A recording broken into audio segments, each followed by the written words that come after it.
Hey guys, what is going on? Welcome back to another part of No One But You. In the last part, we had a hot spring vacation and Megumi snuck into our room and rubbed us.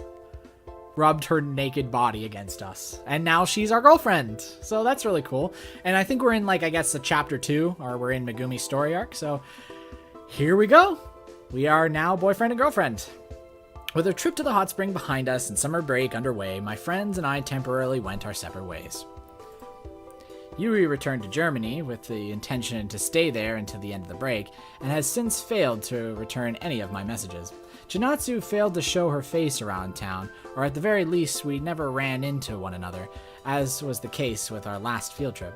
I've spoken to Shiro through our windows a couple of times, abusing our status as neighbors, but since the break began, she hasn't set foot outside of her house, even once. Rio continues to bombard me with text messages and calls for the first week or so, but by this point, he seems to have given up. So, with my other friends at arm's length, the only exception to that rule is Megumi. Morning, Aki. It's Megumi. Yo, you're here early today. Of course, I wanted to see my cuddly-wuddly Aki as soon as possible. Is that right? Since the two of us decided to officially become a couple, Megumi and I have been seeing each other every day. Even on days when I didn't feel like going out, Megumi came over to my house, happily chatting with my mother and trawling through my baby pictures. So, what's the plan for today? Going out? Staying in? Bit of both? Oh, I hadn't thought that far ahead. Or rather, I ran out of things for us to do together after the first week. Seriously, entertaining people is hard. Who knew having a girlfriend was so much work? What about you? Is there anywhere you want to go or anything you want to do? Let me think. We've already been all over town and it's summer break, so why don't we spend the day in the next town over? That sounds logical, but even so, nah, we did enough traveling during the hot spring trip. Let's just stay at home today. Got it. Time for a sleepover at Megumi's house. No, that's not what I meant. Oh, okay. You'll need a change of clothes, a toothbrush, and your sexiest pair of underwear. Like I have those. Wait, you doesn't have underwear? Wow, okay. Calm down, I'm just kidding. Clothes and toothbrush, there will be plenty.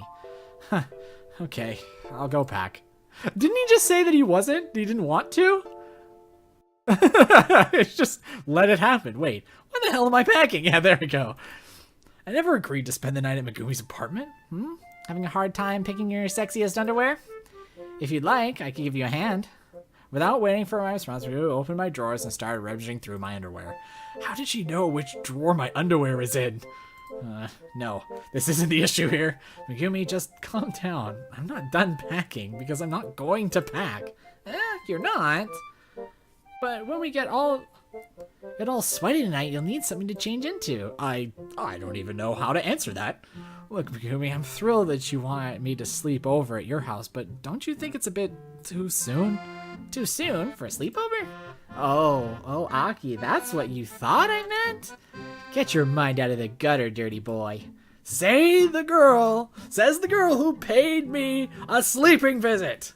Still thinking about that, huh? Oh, for the love of... Fine, I'll get it already. I get it already. Let's go somewhere together. You mean like to my... Not your place. I swear she's doing this on purpose. Where could we go? Decisions. I don't know. How about that thing you said? The next town over or something. You want to go there, right? The next town over somewhere? You weren't listening to me at all, were you? Oh god, I give up. I'll keep packing. Wonderful! I'll pick out your underwear, okay? No, that's okay. I just can't win against this girl. After packing a change of clothes, my phone, and a couple of other miscellaneous items, Megumi and I began walking to her apartment.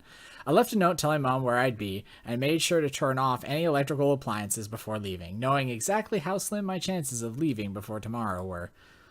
I should be happy to be going over to my girlfriend's apartment, but instead it feels like I'm being taken to prison. No phone calls, no cellmates, and no chance of parole. Unless I forge a shiv or jump out of the bathroom window, I'll be trapped inside a small apartment with a girl who makes passes at me every chance she gets. Wait, did I just hear myself correctly? I'll be alone together with my girlfriend, a girl who frequently makes sexual advances towards me in her apartment, and I'm complaining?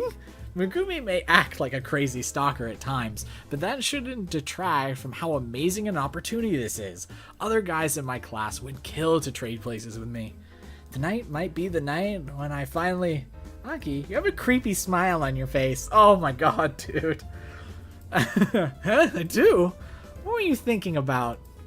I cannot let Megumi find out I was thinking about the two of us taking things to the next level. Oh, Aki. Oh, Jesus. Get out of my head, damn it! Following a surprisingly spirited walkover, Megumi unlocked her apartment door and let me inside. I entered first, and Megumi shut the door behind us, quickly locking the front door as to prevent anyone coming in or getting out. Make yourself at home, Aki. My home is your home. Oh, thank you. I will. No problem. After all, your home is also my home, right? Megumi, out of curiosity, does your bathroom have a window? Oh yeah, I guess. Why? No reason, just planning ahead. Anyway, this is Megumi's place, huh? Yep. If I'm not at school or at Hide's house, this is where you can find me. How can you afford this place? Do you have a job I don't know about? Nah, nothing like that. My parents rent it for me. Really? That's rather generous of them. Wouldn't it be cheaper just to live with them? It's okay. I'd rather have me here. They'd rather have me here anyway. Besides, their house is isn't very close to school, and it's in the opposite direction of Hide's house, so living here is much more convenient. Ah, I see. It feels like Megumi just glossed over something important there. But so be it. If Megumi doesn't want to talk about it, I won't pressure the issue. I won't press the issue. I won't pressure the issue. Good job. Good job, me. Filling in the blanks. It's something that I don't know if I've ever talked about before, but when I read, because I've done a lot of reading and I've done a lot of things like that, I tend to read sentences, but I finish them in my head before I actually finish them out loud. Because I'm able to come to logical conclusions and ways of how a sentence would end. It allows me to proofread and skim read much easier because I can fill in relative blanks. Problem is when I'm reading out loud, it does kind of detract from it because I'm finishing thoughts and sentences before I actually do, and they always make mostly logical sense. You know, I'm finishing it logically, but it's not what's on screen, and I gotta predict. I gotta stop predicting and start reading literally. Have you ever thought about moving out, Hideaki? Me? Yeah, living alone, gives you a lot of freedom, you know? I don't think that would be wise. If I were left alone, I'd probably stay up every night playing video games and often forget to eat. I see, so Hide's the kind of guy who needs to be taken care of, huh? What do you mean? Nothing. Megumi quickly wrote something down in a small pocketbook, then turned to face me once more. Oh my god, she's got a book dedicated to things that I like. Say, Hide, purely for research purposes, how many kids do you want? Ignoring how creepy that sounded. None. I see. 2 kids, huh? I don't want any kids. 1 boy and 1 girl? Okay, I can work with that. No kids, 0, zilch, nada, no children, ever. And why are we even talking about this? What are you writing in that pocketbook of yours? Oh, this? Don't worry about it. I'm very worried. No matter what, I need to burn that book for a book of hers. So, Hide, since we're both here alone with nobody else to disturb us, why don't we? The next town over, you say? Okay, sure, why not? And my bedroom is right over. It's a fair distance away, though. We'll have to leave soon if we want to make it back by tonight. I've also been thinking about names for... Yep, lots of traveling to do. Better get going. Pack for your most boring clothes. Let's go. 2 can play at this game, Meg. As tempting as I am to play along, I'm not naive enough to believe that Megumi's sudden child talk is unrelated to my presence here. So if wasting the day in another town is what it takes to avoid becoming a teenaged father, it's a sacrifice I'm willing to make. Fine, if you're that keen, we can go out. But when we're done, we'll be coming right back here to pick up where we left off, okay? Oh, willpower of mine, you are in for the test of a lifetime. He's gonna lose. Oh, wow. Wow, we're actually skipping. We're skipping. He must have much better willpower than I would. Holy crap. Wake up, Aki. I rolled over in my sleep as a gentle voice lured me towards the world of the living. Come on already, Aki. We're going to be late. As tempted as I was, my laziness prevailed. My eyes remained shut tight, and I showed no signs of getting up. If you don't wake up soon, I'm going to. The gentle voice whispered to me, drew closer, and I could feel someone's breath on my neck. But no sooner had the sensation spurred me on than it disappeared, replaced by a shifting sensation on my torso. Edie. Aw, why did you choose that moment to get up? No. The question is, why did that moment ever occur? Or perhaps I should ask, where the heck is my shirt? Oh, Edie, it's okay. There's nothing wrong with sleeping topless. Just go right back to sleep. Don't mind me. Like I could go back to sleep now. What are you even doing here? What happened to waiting downstairs? Well, usually your mother stops me from going any further than the kitchen, but she seems to have slept in today, so... Mom, I will never complain about you again. Anyway, now that you're up, let's go on a date. Huh? You broke into my house this early in the morning for that? Hey, I didn't break in. How rude. I had a duplicate made of your key. Wow! What? Jesus Christ, this lady! I don't know, like, she has some connection issues. This is, like, weird. I'm honestly a little scared right now. Forget about that. Come on, let's get going already. Huh? But we just went out yesterday, and the day before, and the day before that. What are you talking about? We've only have another 39 days before school resumes. We need to make the most of our time together. I scratched the back of my head, slightly wondering which would take less effort, trying to convince Megumi that we didn't need to see each other every day, or just going with the flow. She is really actually showing a lot of I don't know if it's one of those things where, like, people are like, oh, yandere, but I think she may have, like, a connection issue with people. Like, she has found something in us, and she really wants to be with us. And she did mention that she lost a friend way back. So maybe this closeness is she's found someone to care about, and she does not want to waste any time with them. Whether it's, you know, like in a relationship sense or a friendship sense or anything. Because, yeah, like, if someone that was so close to her could disappear at any moment, it's scary. It could be scary for her. So that's why she's so clingy, in a sense. I mean, that's the positive way of looking at the clinginess, and not just thinking she's just gonna start murdering people. Even though we've seen her holding a knife with blood on it. But anyway. But the title of this chapter was Ode to Hitomi. So I'm assuming that Hitomi was someone, either like a sister or her friend. Maybe it wasn't Shinatsu. Wasn't it? Like, that's the whole thing. The whole ghost storyline has seemed to take in a back seat. But obviously, I started the Megumi path rather than the Shinatsu path. So that could be the big thing, right? Sorry, just taking this swig of water. Smash and go with the flow. So we shall see. Of course, no matter what I thought, the end result. Hurry, we can get there before they open. Had already been determined.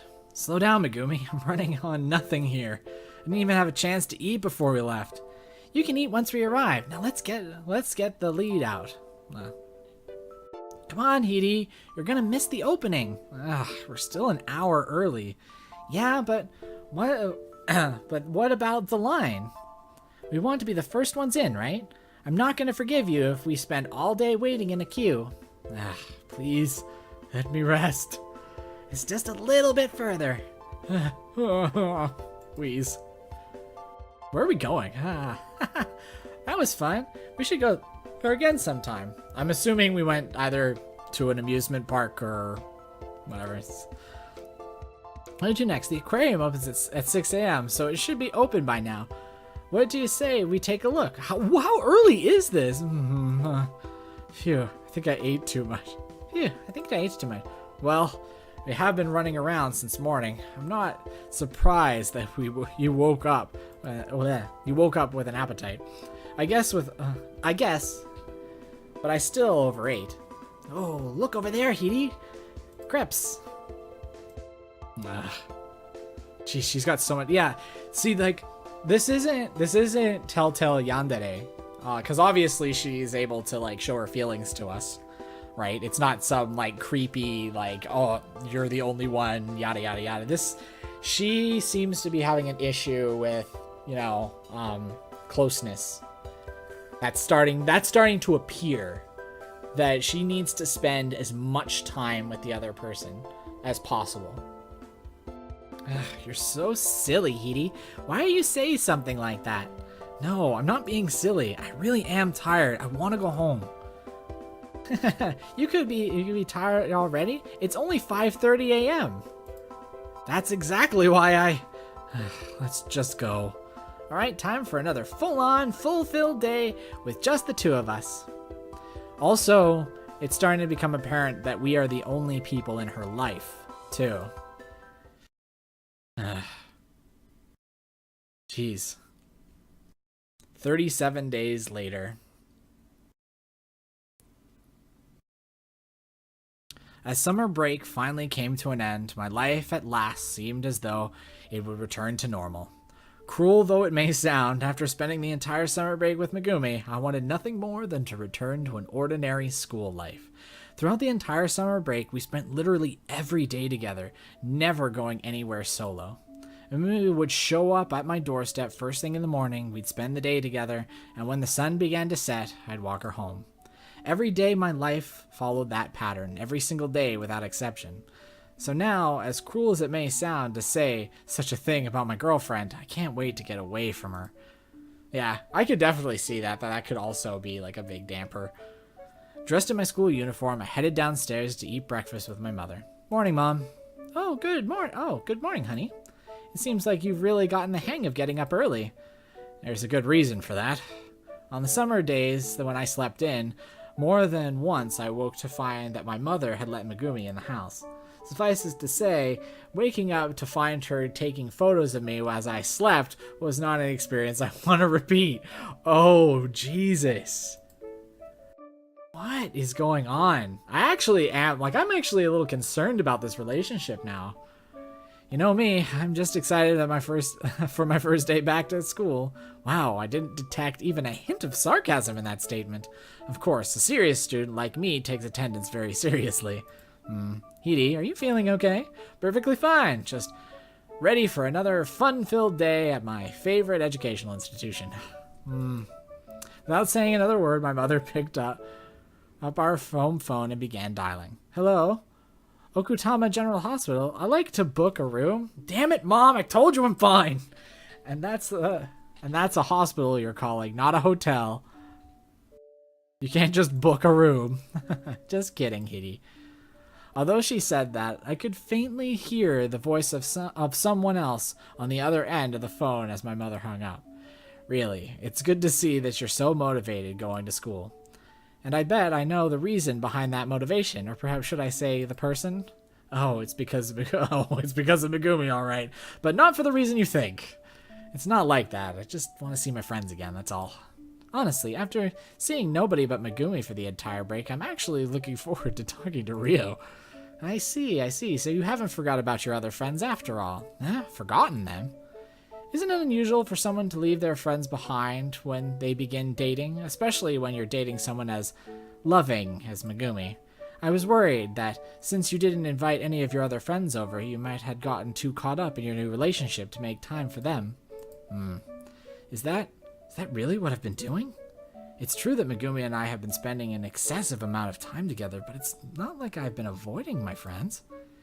Yui has been in Germany, and I have no way of contacting Chinatsu, so it couldn't be helped if we didn't talk. Conversely, although I have spoken to Shiro a couple of times through my bedroom window, she's the one who's refused to leave her house. What was I supposed to do? Drag her out? The only one I've blatantly ignored has been Rio, and that's really nothing out of the ordinary. No, I haven't forgotten about my friends. They've just been busy. Now that school is resumed, I'm sure everything will go back to normal. Well, if you say so. Yeah, no. Something's amiss in the town of no one but you. But we'll find out next time. Take care, guys, and stay frosty.